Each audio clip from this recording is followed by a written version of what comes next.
I don't even travel with no selector. You know why? You know why? Hey!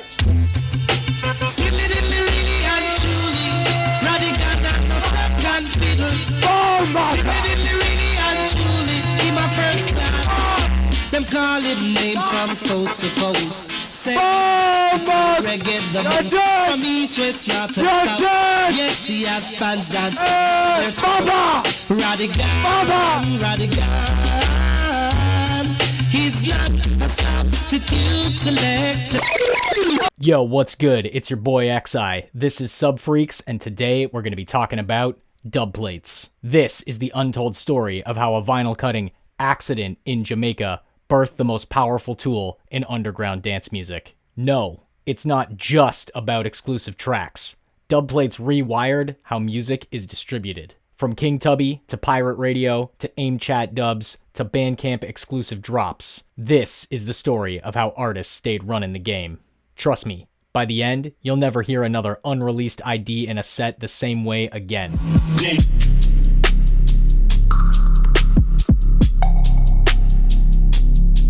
Let's go back to 1960s Jamaica. Ska music is taken over. Sound system culture is on the rise, and operators like Ruddy Redwood are battling for the crown. Sound systems like his would set the foundations for many of the traditions in dubstep and other rave music on both the technical and cultural levels. This was the true origin of modern dance music culture.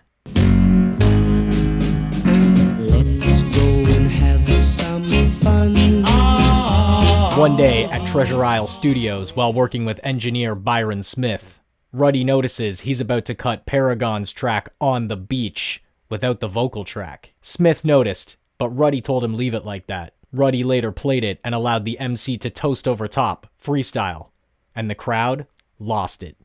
Why? Because no one else has this version. As it would happen, a young Lee Perry would hear this and decide to share the impact of this unique version with his friend, a radio repairman named Osborne Ruddock, or as he's better known today, King Tubby. King Tubby wasn't just a producer and engineer. He was a mad scientist and a pioneer of new sounds.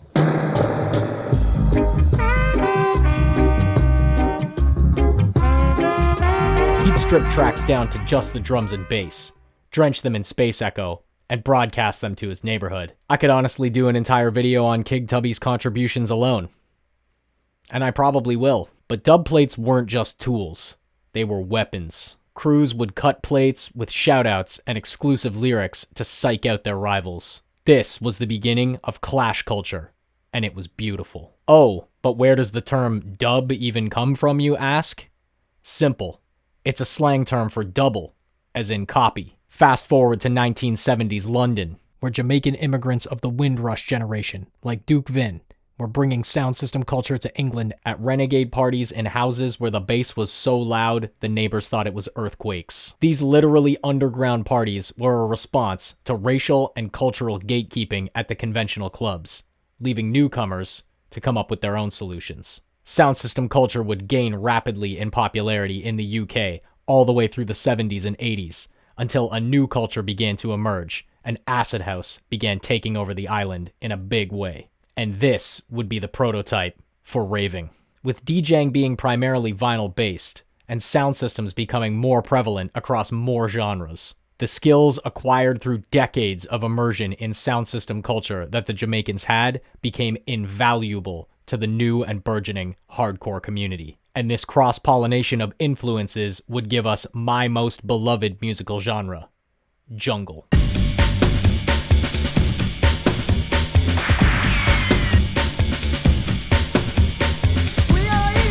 Jungle exploded through the 90s, and new jungle DJs and producers needed dubs fast. Because with the technical expertise of the sound system heads, also came their traditions. And that meant the ritual of cutting dub plates, either unique versions of existing releases, or music that had not yet been officially released, carried on. And in London, two studios dominate, JTS and Chris Hansen's Music House. Both spots had already established themselves as go-tos for mastering and dub cutting in the reggae community. But at Music House, co-owner and engineer Paul Chu, along with his son Leon, would carry the torch of dubplate tradition forward into the 90s jungle scene. Picture this. It's a Friday night before a festival weekend. A huge line of DJs are fighting to get dubs cut for their gigs. The first come, first served system is ticking along, with the odd interruption when an amateur would get to the front of the line unprepared, only to be sent to the back for wasting everybody's time. Or the opposite, when a track was being cut that was so fire, everybody in the line would start putting up bids to get themselves a copy. Flavor of a sound that can't match.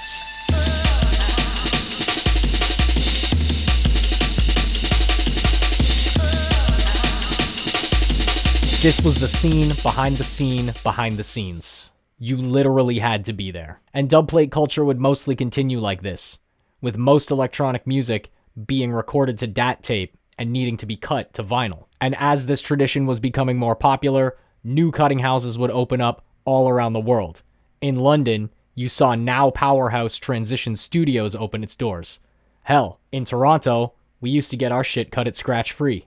But as the 90s came to a close, with new advances in computer technology and the domination of the internet, things would take a massive and stark turn. It's the 2000s now, and dubplates are about to go digital. Forget cutting house cues, now it's AIM chat and dubstep forum messages. Now it's waves and MP3s. Don't play it, don't play it, don't play it, don't play it, don't play it, don't play it, don't play it, don't play it, don't play it, don't play it, don't play it, don't. Scream cooks up a tune at 4 p.m., sends it to a DJ in Tokyo at 5 p.m., and that tune is blessing the sound system of a nightclub in Japan by midnight. Request line. Hello, Ma. Platforms like MySpace became the spot for new school crate diggers. You could spend days sifting through profiles and hearing raw, unfiltered productions straight from the artist. Hear something you like? 9 times out of 10, a couple DMs will get that track in your inbox right away. And P2P sharing skyrocketed. Obviously, there's high-profile names like Napster, but underground heads know about a different service called But despite this digital transformation, spots in London were keeping the vinyl dream alive. And DJs like Youngsta would adamantly play dubplate-only vinyl sets. No MP3s allowed. But here's the twist. In the long run, MP3s killed the vinyl star. Why pay £50 to cut a dub when you can just email somebody a wave? For the first time, anybody could be a part of the culture. No studio, no money, just a laptop and a dream. Artists were still in control, and because of this, new genres like dubstep could spread the world over quick. No waiting for labels, no waiting for shops, no long shipping times, and no scalpers trying to inflate the price on rare cuts. Just artists sharing with artists. No middleman. Real.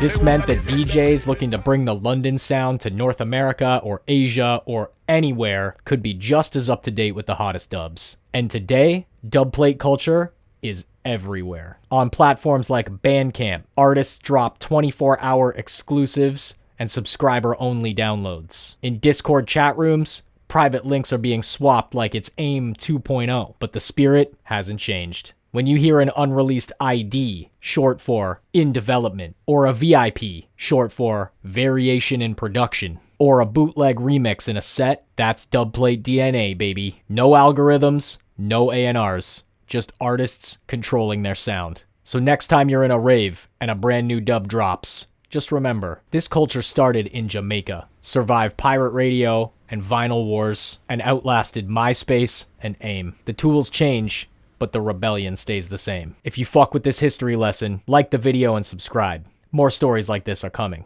You can catch me DJing on Twitch every Monday night, or check out some of my music in the links in the description below. Until next time, keep digging. Peace.